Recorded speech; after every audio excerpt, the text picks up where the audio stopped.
My Nigerianness has made me ndị obodo mụnwa ịbụ onye Nigeria emeela ka m nweta ọtụtụ ihe mana nke ka na-atọ m ụtọ wụ otu mgbe m nọ na airport na Ethiopia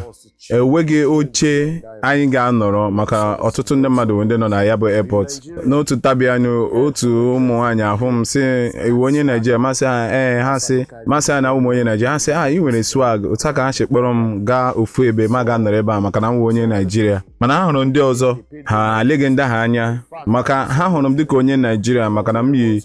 akwa ndị Super Eagles mgbe ahụ Super Eagles jesi pụtara ọhụrụ ha sị a likiri ndị Nigeria na ha na-abịakarị obodo anyị hụrụ ha n'anya ha sị anyị hụrụ ndị Nigeria na ha nwere klaasị